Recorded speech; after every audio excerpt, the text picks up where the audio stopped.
from Sky Sports. Mikel, good to see you. Hello. Good to be back. Very good. Are you excited to be back in action again tomorrow evening?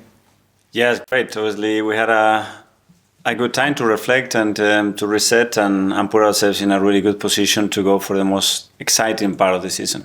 And is Bukayo Saka going to be available to help you with that tomorrow evening? Bukayo is ready to go. In terms of managing his return to football, because it's been more than 3 months he's been missing, what sort of role do you think we could see him play tomorrow night? How carefully are you going to have to manage his minutes?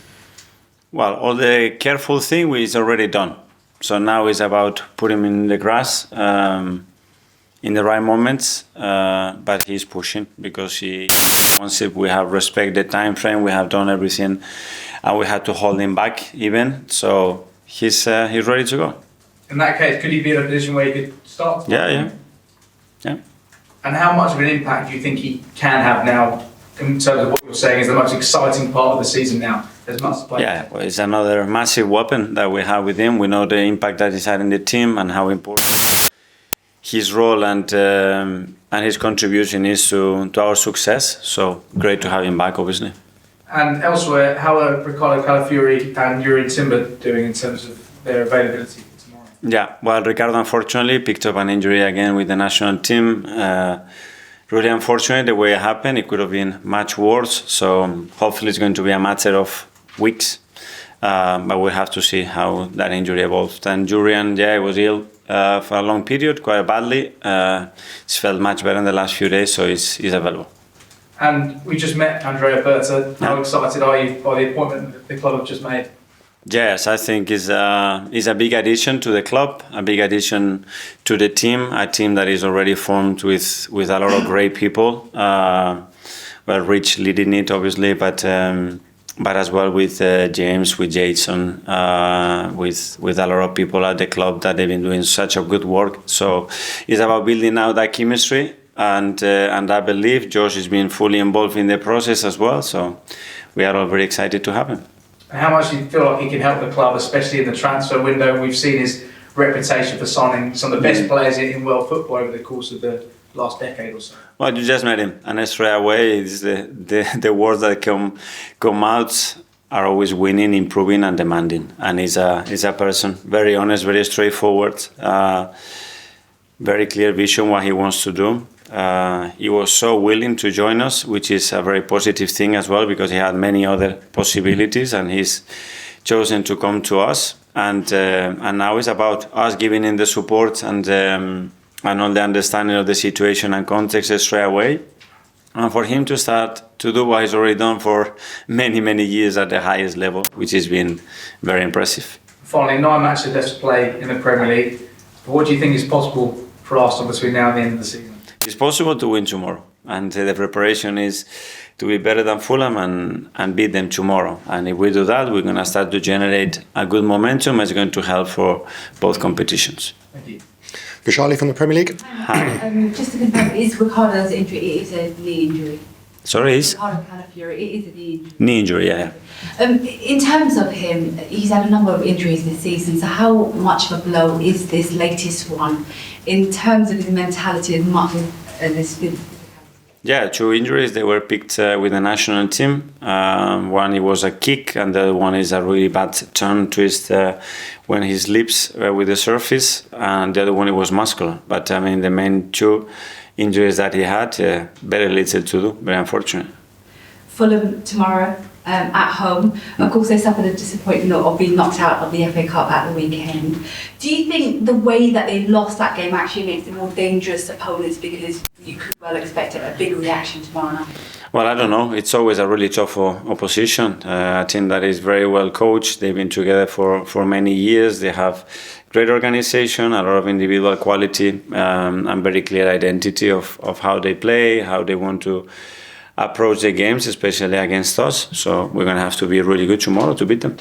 Marcus Silva has today been speaking about Emil Smith Rowe, the fact a lot of ups and downs this season, and he's kind of failed to find that consistency in his game. Good of a player do you feel, having worked with him, he can be? Exceptional. I mean, he's got all the attributes to become a top footballer. And that consistency, especially with us, he was enabled, especially in the periods that he had injuries, but tremendous quality. And in terms of Fulham generally, their record against Arsenal recently has been good. They, of course, drew with you 1-1, I think it was in December.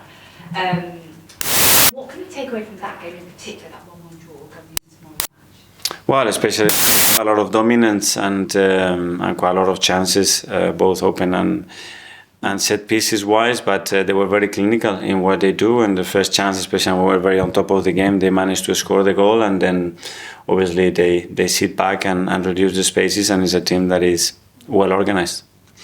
George, BBC. Mikel, just take you back to the international break when Myles Skelly, Lewis Skelly scores that goal. Where was you, and how's he been this week? Because he was buzzing after. So what's he been like on the squad since he's come back? Great moment. We are also happy for him. So unusual to see something like this on your debut, especially a fullback scoring the goal in the manner that he did for his country. So a very special week for him.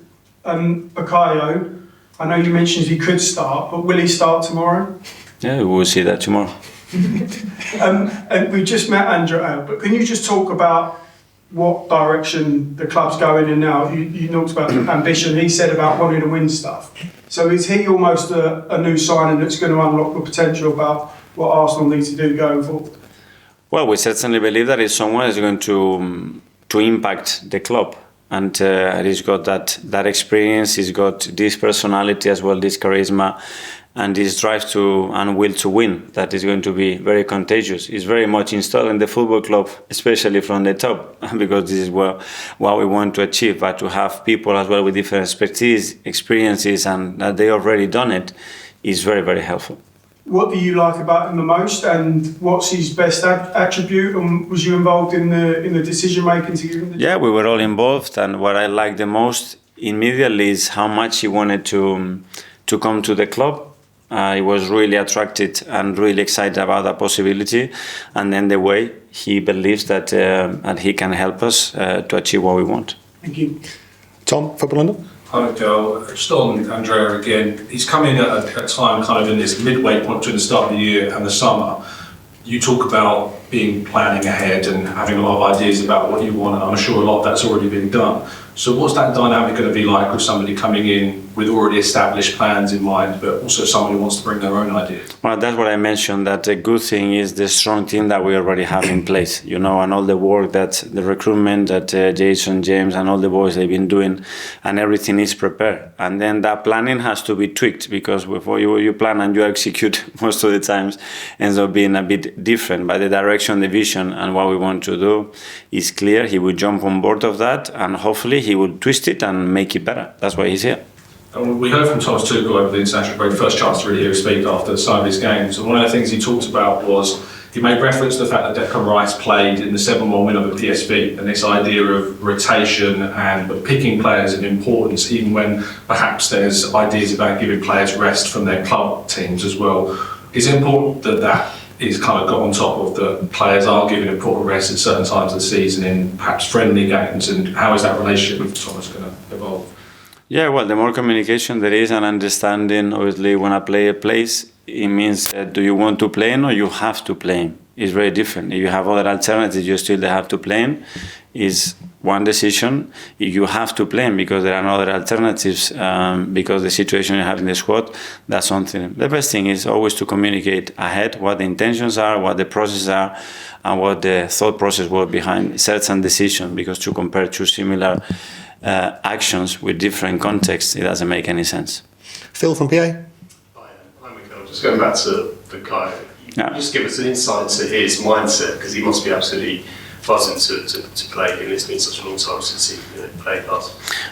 Well, it's more the energy that he transmits, that he's missed the thing that he loves the most in his life, which is to be around the team, to play, to train, and to compete at the highest level. And the fact that he's able to come in the most important part of the season, obviously, is a massive boost for him and to the team as well. Just because he hasn't played since December, are you confident that he'll be able to hit the ground running? Because obviously you've got Madrid next week. Yeah, especially to get that out of your head, that you haven't played for 3 months, but you played for the last 48 months. So 3 in 48 is a very small percentage. So yeah, I haven't done maybe the housekeeping duties for a week, but I've done it for 10 years. So I know what to do it, I know how to sustain it, and I'm clever enough to maintain that. The habit is certainly there, so don't think about that. Okay, the last couple in the live section. Firstly, gentleman here, I think Via play Denmark. Canopoulos, yeah, sorry. About Martin Odegaard. Can you explain us what does it bring to your team or what its qualities? I need a lot of time to do that. He's great. He's the captain. He's one of the most important players. His consistency levels are incredible, and yeah, it's a player that defines our way of playing. That's where I would put it, basically. And why did you choosing to be the captain now for 2 years? Well, because we believe this is the right role model for the club and for the team. Okay, and finally for the live section, we'll go to Mel. Hola, Mikel. Hi. Quedan 9 partidos hasta el fin de la temporada y también estás en los cuartos para la Champions League. Mm-hmm.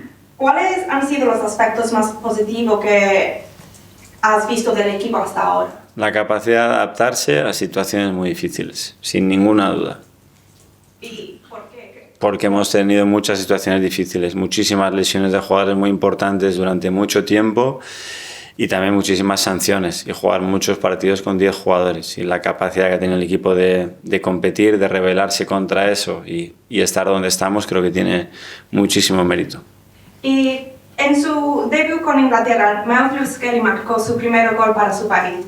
¿Desde cuando ha regresado, tú has visto alguna evolución o cambio en su personalidad, en su carácter, en su confianza? ¿Cómo está desde su regreso? En su personalidad espero que no, porque por marcar un gol con la selección no debería de cambiar. Su ánimo, su nivel de confianza creo que está alto y eso creo que es muy bueno para cualquier futbolista y creo que está empezando a juntar experiencias muy bonitas durante un periodo de tiempo muy corto y creo que lo está asimilando muy bien. ¿Y cómo vas a usar eso usted mismo? ¿Cómo? ¿Cómo vas a usar como su cambio en confianza y su... No es un cambio, es una evolución, porque al final esto es un estado de ánimo, pero luego cada balón, cada acción que haces en un partido, ese estado de ánimo va cambiando. Sobre todo que saber que esto es parte de un proceso y es un camino que él está empezando a recorrer, que de momento todo está yendo muy bien y que hay que hacer las cosas para que eso siga de esa manera.